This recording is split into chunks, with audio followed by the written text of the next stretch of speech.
ቤተሰቦቼ ለገንዘብ ሲሉ ለሀብት ለዝና ሲሉ ዳሩኝ። የሚገርምሽ ግን ለገንዘብ መዳሬ ሳይሆን ለዛው ገንዘብ ለዛው ሀብት ፍለጋ ሲባል ደግሞ አፋቱኝ። ሀውለት ይህም የምነግርሽ ታሪክ ብዙ ቤቶች ውስጥ አሁንም እየተደረገ ያለ ወደፊትም የሚደረግ ሲሆን ይህን የሴት ልጅ መከራና የሴት ልጅ መጠቀሚያ መሆን ምናልባት ለወደፊቶቹ ይህን ታሪክ ለሚሰሙት ታናናሾቼና ታላላቆቼ መማሪያ ይሆናል ብዬ ተስፋ ስለማደርግ ነው። ለቤተሰቤ ሶስተኛ ልጅ ነኝ። ከላይ 2 ወንዶች ከታቼ ደግሞ 1 ወንድ 1 ሴት እህት አለኝ። ቆንጂየዋ የቤቱ ልጅ። ኢኮኖሚካሊ ፈተና ማለት ድሃ መሆን አይደለም፣ ወይም በጣም ሀብታም መሆን አይደለም። መካከለኛ እንደመሆን ፈተና የለም። የኛ ቤት ትልቁ ፈተና መሀል ላይ መሆናችን ነው። ወይ አልፎ አላለፈልን ሀብታሞቹ ደረጃ አልተሰለፍን፣ ወይ ደግሞ አተን አላጣን የለንም ብለን አምነን አልኖርን። መሀል ላይ ሆኖ የተሰቃየ ቤተሰብ ነው የኔ ቤተሰብ። መሀል ስትሆኝ ችግሩ ወደ ታችሽ አታይም፣ ሁሌም ወደ ላይሽ እንዳንጋጠጥሽ ነው። የሆነ መንገድን የሆነ ሲስተምን ተጠቅመሽ እዝጌሩም ሸይጣኑም ረድቶሽ ብቻ እነዛ ሀብታም የሚባሉት ደረጃ መሰለፍና ከነሱ ተርታ መጠራትን ነው የምትጓጊው። የኔ ቤተሰብ ሲተሰቃየ የኖረ ቤተሰብ ነው። ሰላም አለይኩም ወራህመቱላሂ ወበረካቱ። ያ ጀማዓ እንዴት ናችሁ? አብራችሁ ስለሆናችሁ በጣም አመሰግናለሁ። ነገር ግን ላይክ ማድረግ፣ ሪፖስት ማድረግ እንዲሁም ደግሞ ኮፒ ሊንክ ማድረጋችሁን ትታችኋል። ቪዲዮቻችን ተደራሽ እየሆኑ አይደለም። የባለፈው ቪዲዮ ካያችሁት ብዙም እየታየ አይደለም። ቤተሰቦቻችን ምንድነው ሀውለት ጠፍተሻል፣ ቪዲዮ እየለቀቅሽ አይደለም ወይ እያሉኝ ነው። ነገር ግን እናንተ ላይክ እያረጋችሁ ሼር እያረጋችሁ ስላልሆነ ነው። እንዲሁም ታሪኮቹ የምትወዷቸው ከሆነ ፎሎ አርጋችሁ አብራችሁን ቆዩ። እንደዚህ ደግሞ የሚያማምሩ አባያዎች ድሪያዎችን ቶቦችን የምትፈልጉ ከሆነ ቤተል ኤጄ ሞል 1ኛ ፎቅ ሀውለት ጋር በሉናኑ በጣም ጥሩ እቃዎችን እንሰጣችኋለን። ሙሉ ፒክቸራቸውን እና ሱቃችን ያሉትን ሁሉንም እቃዎች ማየት ከፈለጋችሁ ደግሞ ስሞል ሌተር ሀውለት ኤጄ ብላችሁ ቴሌግራም ላይ ሰርች ብታረጉ የቴሌግራም አድራሻዬን ታገኛላችሁ። ይሄው እዚህ ጋርም ጽፌላችኋለሁ።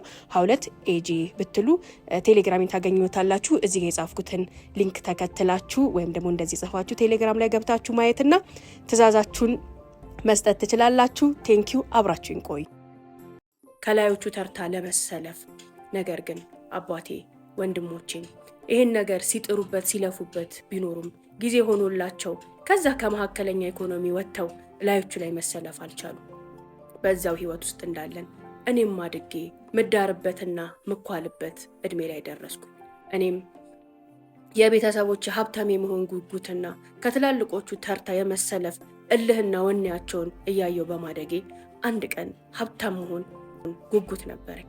ያም ጉጉቴ በትምህርት ባይሳካ እንኳን ሀብታም ወንድ አግብቼ እኔም ሰርቼ ከሱ ጎን ሆኜ ምፈልግበት ደረጃ ላይ ቤተሰቦቼም የሚፈልጉበት ደረጃ ላይ እታያለው የሚል ትልቅ ወኔ ነበረኝ። ያን ሀብታም ወንድ ስመኝ ግን ዝም ብሎ ሀብታም ስለሆነ ህይወቴን አሳልፌ የምሰጠው ሰው ሳይሆን የምመኘው ፍቅር፣ የምመኘው ህይወት፣ የምመኘው ወንድ ነበር። አዎ ፈጣሪም የጉጉቴ ምኞትና ተስፋ ብቻ ሆኖ እንዳይቀር ውብ የሚባል መልክን፣ ውብ የሚባል አቋምና አማላይ የምባል ሴት አርጎ ነው የፈጠረኝ። በጣም ቆንጆ ነኝ። ይህንን ስልሽ በማጋነን አይደለም። ያለ ማጋነን ማንም ሰው አይቶ ማንም ሰው አጠገብ ሆኖ ሊደነግጥልኝ ሊማረክልኝ የሚችል አይነት ሴት ነኝ። ይሄ ውበትና ማላይነቴ ደግሞ ፍላጎቴ ላይ እውነተኝነትንና አደርገዋለሁ፣ እችላለሁ፣ ምፈልገውን ሰው አገኘዋለሁ የሚል ወኔን አላብሶኝ 18ኛ ዓመቴ ላይ ደረስኩኝ። በትምህርቴ እምብዛም ነኝ። ትምህርት አልወድም። ትምህርት ለኔ የሆነ ተገድጄ ተገፍቼ ህግና ደንብ ሆኖ የምኖረው አንድ ቀን በፍጥነት አብቅቶ ከዛ ነገር ብገላገል ብዬ የምመኘው የልጅነት ህይወት ብቻ ነው። ከዛ ባለፈ ትምህርት የሚባል ነገር አይገባኝምም አይሆነኝም። ቤተሰቦቼ አንድ ያወረሱኝ ምለው ነገር ቢኖር ድህነትን መጸየፍ ነው። በሆነ መንገድ ብቻ ሀብት ማማ ላይ መሆን ከቤተሰቤ የወሰድኩት አንድ ጥሩ ነገር ነው ብዬ አስባለሁ። እናም ወንዶች ወደ እኔ ዙሪያ ሲሽከረከሩና በእኔ አጠገብ ሲያንዣብቡ መጀመሪያ አነጣጥሬ የማየው ባህሪያቸውን፣ ሃይማኖተኝነታቸውንና ስነ ምግባራቸውን ሳይሆን ሀብታቸውን ነው። ይሰራል፣ ምን አለው፣ ማን ነው፣ የማን ልጅ ነው እላለሁ። ያ የምን ጊዜም አቋሜ ነው። ያንን ካረጋገጥኩኝ በኋላ ነው ሌሎቹ ነገሮች የሚከተሉት። በእርግጥ ያ ሰው ምንም ሀብታም ቢሆን እኔም የምወደውና እኔም የማፈቅረው ሰው ደግሞ መሆን አለበት ብዬ አምናለሁ። 18 ዓመት ከሞላኝ በኋላ እንደነገርኩሽ በቤተሰብም በዘመድም በጎረቤትም የሚያቀኝም የማያቀኝም ሰው ሁሉ እኔን ለማጨትና እኔን ለማግባት ቤታችን ይተም ጀመር። የቤተሰቦቼም እኔን ለመዳር የመጀመሪያው ትልቁ መስፈርታቸው ሀብትና ሀብት ነው። ገና ሲመጣ ማን ነው የማን ልጅ ነው ይባላል። ቀጣይ ነገር ብዙም ትኩረት አይሰጡትም ቤተሰቦቼ። ቀጣዮቹን ነገሮች ትኩረት የምሰጣቸው እኔ ነኝ። እስከ ዛሬ ድረስ ለእኔ ትዳር ብለው የመጡ ሰዎች በቤተሰቤ አይን ላይ ሲታዩ አላለፉ። ያላለፉበት ምክንያትም እኔን ማስተዳደር የሚችል አቅም አንሷቸው፣ ስራ ሳይኖራቸው፣ ገንዘብን ሳይኖራቸው፣ ባህሪና እውቀትም አንሷቸው ሳይሆን ቤተሰቤ የሚፈልገው ለእኔ የሚታጨው ባል ከኔ ቤተሰብ ኢኮኖሚ በደንብ ከፍ ያለ ዝናውም ሀብቱም ከሱ አልፎ የኔንም ቤተሰብ ሀብትና ዝና ማማ ላይ የሚያወጣ መሆን አለበት ተብሎ ስለሚታመን የሚመጡት ሁሉ እኔም ተማክሬ እነሱም ተማክረው ይመልሷቸዋል። አንድም ሰው ቤተሰቤ አይን ላይ ሊገባ አልቻለም። እኔም ቅር አላለኝም። የመጡት ሁሉ እኔም አይን ላይ አልሞሉም ነበረ። የምፈልገውን ህይወት የማቅ ቢሆንም እንደዚህ ብዬ ግን ያፈቀርኩት የወደድኩት ባገባው ብዬ የምመኘው ሰው ህይወቴ ውስጥ አልነበረም። ስለዚህ ቤታችን ሁሉ የሚታሙት ወንዶችን አባቴ ሲጠላቸውና አይሆንም እያለ የኔን ትዳር አልቀበልም ሲል ፈጽሞ ቅር አላለኝም። በመጨረሻ ግን ይህ ዛሬው ባሌ መጣ። ይህ ሰው ሲመጣ መጀመሪያ ከቤተሰቦቼ በፊት የጠላሁት እኔ ነኝ። የጣልኩት ደግሞ በመልኩ ነው። ዘር ማንዘሩ በሀብት የበለጸገ ሰው ቢሆንም እኔ አይነ ላይ ግን የሚሞላና ለእኔ ልብም የሚሞላ ሰው አልነበረም። በቃ ሀውለት እኔ የምፈልገው ሰው ጭራሽ አይደለም። ስለዚህ ይህን ሰውማ በፍጹም አላገባም ብዬ እኔ በወስንም የዚህ ሰው ጥያቄ ቤተሰቤ ጆሮ ላይ ሲደርስ ግን በልልታ በፌሽታ በሉት እሱን እሺ ብለው ሽማግሌያቸውን ተቀብለው ለእኔ ኒካና ለእኔ ሰርግ ቀን ሲቆርጡ ማንም ሰው እኔን አላናገረኝም። ማንም ሰው የኔን ፍቃድ አልጠበቀም፣ የኔን ፍቃድ አልጠየቅም። አብሽር እሱ ከሆነማ እንዴት እንከለክለዋለን? እሱማ ከኛ እንዴት ያልፋል ተብሎ እልል ተብለው ተቀበሉት። እኔ የተነገረኝ ኒካሽ በዚህ ቀን ነው፣ ሰርግሽ በዚህ ቀን ነው ተብሎ ነው እንጂ ትፈልጊዋለሽ ወይ አትፈልጊውም ወይ አይተሽዋለሁ ወደሽዋል ወይ ማንም የጠየቀኝ የለም። እንኳን ፍላጎቴን እፈልጋለሁ አልፈልጋለሁም ልል ይቀርና የሰርጌንና የኒካዬን ቀን እንኳን እንድቆርጥ እድል አልተሰጠኝም። መቃወምማ የማይታሰብ ነው። ይህ ነገር በጣም አናደደኝ። ለእናቴ ነገርኳት። ይህን ሰው አልወደድኩትም።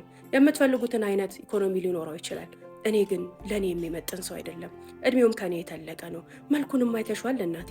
ከኔ ጋር ፈጽሞ ማች የሚያደርግ ሰው አይደለም። ልንግባባና አብረን ልንኖር የምንችል ሰው አይደለንም ብዬ ስላት ዝም በይ፣ ይህን ንግግርሽን አባትሽ ፊት እንዳትናገሪ፣ ፈጽሞ ይህን ቃል እንዳታወጩ፣ አርፈሽ ለሰርግሽ ተዘጋጂ። በጣም ትልቅ ቤተሰቦች ናቸው፣ በጣም ጥሩ ቤተሰቦች ናቸው። እኛ ላንቺ ስንመኝልሽ የነበረውን አይነት ቤተሰብ አግኝተናል። ምንም ወደኋላ የለም። ደግሞ የወንድ ልጅ መልክ ምንድን ነው? ደግሞ የወንድ ልጅ ውበት ምንድን ነው? ወንድ ልጅ ዋናው ወንድ ይሁን፣ ያስተዳድርሽ፣ ያኑርሽ፣ ባህሪው ይመር፣ ኢኮኖሚው ይመር እንጂ ለአንቺ ጥላ ከለላ ይሆንሽ እንጂ ጭራሽ መልኩ ብለሽ መልክ ታማርጭልኝ ጀመር ብላ አፌን አሳዚያችኝ። እናቴ እንዲያለችኝ ይህን ነገር ለአባቴ ትንሽ ተቃውሞ እንኳን ባሰማ ምን እንደሚደርስብኝ ስላወቅኩኝ አፌን ሸብቤ ዝም አልኩ። በውስጤ ግን ይህን ትዳር የሚያቋርጠው ይህን ትዳር የሚያበላሸው የሆነ በዕላ የሆነ ነገር ላክልኝ ጌታ እያልኩ ቀን ተሌት ማንባት ጀመርኩ። ሀውለት ይህን ሰው ፈጽሞ ልወደው ፈጽሞ ልዋሃደው አብሬ ልኖረው ቀርቶ ለደቂቃ ምሳ ልበለው የሚፈልገው አይነት ሰው አልነበረ። ከሀብቱ ውጭ ግን ቤተሰቦቼ አካልበው ለዚህ ሰው ሰጡ።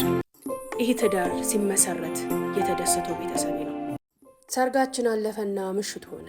ያችን ምሽት እንደ ጭንቅ ስጠብቃትና ስፈራት ነው ያልኩት። በምን መንገድ በምን ሁኔታ ከዚህ ሰው ጋር አለመተኛ ትችላለሁ እያልኩኝ ሳስብ ነው ያልኩት። ማታውንም ወደ እኔ ሲጠጋ አብረን ማደር አንችልም፣ ፔሬድ ላይ ነኝ፣ ፔሬድም የሚቆየው ለ10 ቀን ነው አልኩት። እቺ ምክንያት ለ10 ቀን ብታተርፈኝም ከዛ ቀን በኋላ ግን ያሉት ቀናቶችን በምን መንገድ ላልፈው እንደምችል አላውቅም። ብቻ ከሱ ጋር መተኛት፣ እሱ እኔን መንካት፣ ከሱ አጠገብ መሆን እንደሆነ ነገር ነው የዘገነነኝ። የሚገርምሽ ግን ሀውለት ምሽቱን አብሮ ሊተኛ ሲመጣ ፔሬድ ላይ ነኝ አብሮ መተኛት አልችልም ባልኩበት አፌ ኢሻን ግን ፊት ለፊቱ ነበር የሰጠሁት። እየዋሸሁት በደንብ አውቋል። ነገር ግን ምንም አይነት ቃል አልተነፈሰም። ከተኛን በኋላ አጠገቡ ሆኜ በፍጹም እንቅልፍ ሊወስደኝ አልቻለም። እስከ ሌሊቱ 6 ሰዓት ስገላበጥ ከቆየሁ በኋላ ሌሊት 6 ሰዓት ላይ ተነስቼ ወደ መስሪያ ቤቶች መጅልስ ላይ ተኛሁ። የማይደርስ የለም የ10 ቀን ለእኔ እንደ አንዲት ቀን በሩ ለእሱ ደግሞ እንደ 10 ዓመት ረዝሞ ደረሰ። ይችን ቀን እንዴት ነው ማልፋት እያልኩ ቀኗን አስልቼ ብልሃት እያፈለኩኝ ባመሽ ምሽቱን ግን እሱ ሌላ ሰው ሆኖ ተቀይሮ መጣ። ለወትሮ እኔ ተንኮለኛ፣ ኃይለኛ፣ ማንም የማይነግራት ሴት ነኝ ብዬ አስብ ነበር። ነገር ግን ከኔ በላይ አውሬ፣ ከኔ በላይ ጨካኝ እንዳለ ያሳየኝ እሱ የዛለት ማታ በግድ በወደ ፊዳ ያቺ ቀን ነበረች የህይወቴ ከባዷ ጦርነትና ከባዷ ስቃይ የጀመረች። አውሬ ሆኖ እማላውቀው ሰው ሆኖ ከኔ በላይ ክፉ ዘፈረ። ሰላም ቤተሰቦቼ እንዴት ናችሁ? አብራችሁ ሲሆናችሁ በጣም አመሰግናለሁ። ይህን ቪዲዮ የምታዩ ሁሉ ላይክ እያደረጋችሁ ከ10 እና ከ20 ጊዜ ያደረጋችሁ ሪፖስት እያደረጋችሁ አብራችሁን ቆዩ። ፎሎ ማድረጋችሁን፣ ላይክ ማድረጋችሁን፣ ኮመንትን መስጠታችሁን ትታችኋል። ቪዲዮዎቻችን እንደሌላው ጊዜ ተደራሽ እየሆኑ ስላልሆነ ተደራሽ እንዲሆን እናንተ ደግሞ የበኩላችሁን አድርጉ። እንዲሁም ደግሞ እንደዚህ ቆንጆ የሚያማምሩ አባያዎችን፣ ቶቦችን፣ ድሪያ እና ቦርሳ ጫማዎችን የምትፈልጉ ቤተል ኤጂ ሞል 1ኛ ፎቅ 113 ቁጥር 2 ጋበሉና መታችሁ ጎብኙን። በጥሩ ሁኔታ እናስተናግዳችኋለን። አሁን ቀጥታ ወደ ታሪኩ እሄዳለሁ። በሰርጋችን ማግስት ጀምሮ ነበር ቤታችን በእንግዳ መጨናነቅ የጀመረው። በማግስቱ እህቶች መጥተው ሲያግዙኝ ዋሉ። ምሽቱን ግን ብቻዬን አልችልም፣ ሰራተኛ አምጣልኝ አልኩት። አንድም ሰራተኛ እንዲመጣልኝ የፈለኩት እዚህ ቤት ውስጥ ብቻዬን ሆኜ ከሱ ጋር ላለማደር ነው። በጣም ፈርቼዋለሁ ሀውለት፣ ለምን እንደሆነ አላቅም። በእርግጥ ከዚህ በፊት ተያይተንም ተግባብተንም ረዥም ሰዓት አውርተንም የማናቅ ሰዎች ነን። ሁለተኛ ደግሞ ገና ሳላቀው ገና ሳልቀርበው መልኩን ብቻ አይቼ የጠላሁት የፈራሁትና እዚህ ህይወት ውስጥ በግድ እንደገባው እያሰብኩ ያለሁኝ ሴት ነኝ። ስለዚህ ምንም ስራ አልሰራም፣ ሰው አምጣልኝ አልኩት። እሱም አላሳፈረኝም። በመነጋታው ከእናቱ ቤት ሰራተኞች አንዷን አመጣልኝ። ከባድ የሆነ እፎይታ ተሰማኝ። እንግዳ ቢበዛም የእንግዳው መብዛት የሰው ቤቴ ውስጥ መተረማመስ ይበልጥ እፎይታንና ደስታን ያመጣልኝ። ምክንያቱም ረዥሙን ሰዓቴን ከሱ ጋር አልገናኝም። በእርግጥ ከሰርጋችን 3ኛው ቀን በኋላ እሱም ቤት አልዋለም፣ ወደ ስራው ገብቷል። ማታ ሲመጣ ግን ብቻዬን እንዳላገኘው ይቺ ሰራተኛ በመኖሯ ትልቅ የሆነ እፎይታ ተሰምቶኛል። እንደነገርኩሽ ሰራተኛዋ ከመጣች በኋላ ከመኝታ ቤት ወጥቼ መጅሊስ ላይ መተኛት ባልችልም ሌሊት ግን እየተነሳው ታች ላይ አንዱን አልጋ ልብስ እያነጠፍኩኝ መሬቱ ላይ ነው የምተኛው። ሌሊቱን ሙሉ አብሬው አላሳልፍም። ቢነቃብኝም ምንም ሳይናገር ምንም ሳይጋገር ዝም ብሎኝ እየኖረ ነው። 8ኛው ቀን ላይ ግን ይችን ሰራተኛ እንግዳ እየቀነሰ ነው፣ እዚህ ማደርሽ ምንም ጥቅም የለውም፣ ጠዋት 5 ሰዓት ላይ ነይ፣ ማታ ደግሞ ስራሽን ጨራርሰሽ እስከ 11 ሰዓት ተኩልና እስከ 12 ሰዓት ወደ ቤት ሄጂ አላት። እናቱ ሰራተኞች አንዷ ናት።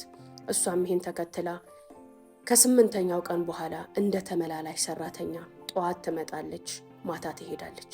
ለአንዳች ነገር እየተዘጋጀ መሆኑን የዛ ዕለት ነበር ያወቅኩት።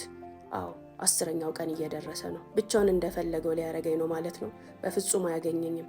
እማደርገውን እኔ ነኝ የማውቀው እያልኩኝ ተንኮል ስሸርብ ከረምኩኝ። 10ኛው ቀን ላይ እንደነገርኩሽ ገና ጠዋት ተነስቼ ነገር መፈለግ ጀመርኩኝ። በዚህ ወጣ፣ በዚህ ገባ፣ ይሄ እዚህ ያዛ፣ ምንም ነገር አላለኝም። ተነስቶ ወደ ስራው ሄደ።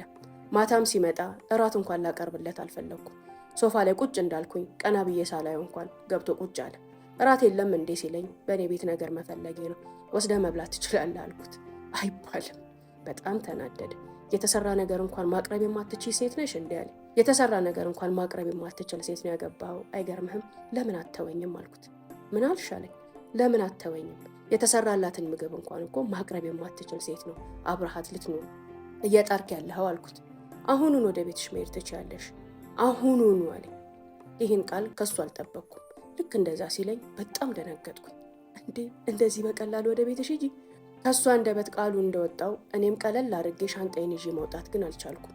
ለወትሮ እንደዛ ነበር ማስበው። ሂጂ ብለኝ ፈትቼሻለሁ ቢለኝ ቃይቃይን ጠቅልል አድርጌ በሆነው ሰዓት እናቴ ጋር ነበር የምሄደው ነበር ብዬ ያሰብኩኝ ነበር። እሱ ግን ልክ እንደዛ ሲለኝ ቁጭ አልኩኝ። እንዴ ትላንት ተደግሶ ያ ሁሉ ግርግር ያ ሁሉ ውጣ ውረድ ተደርጎ ዛሬ ሻንጤን አንጠልጥዬ እናትና አባቴ ቤት ስሄድ ምንድን ነው የሚሉኝ? ዝም ብዬ ቁጭ አልኩኝ። ወደ ራሴ ተመለስኩ። ተነስቼ እራቱን አቀረብኩለት። እሱም ከዛ በላይ ኃይለኛና ክፉ አልሆነብኝም። ያቀረብኩለትን በልቶ መለሳለስ ጀመረ።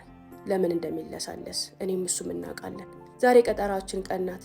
ፔሬድ ሳሎን ፔሬድ ነኝ ብዬ ደጅ ያስጠናሁት የመጨረሻው ቀን በምንም ሁኔታ እንደማይፋታኝ ያወቅኩኝ።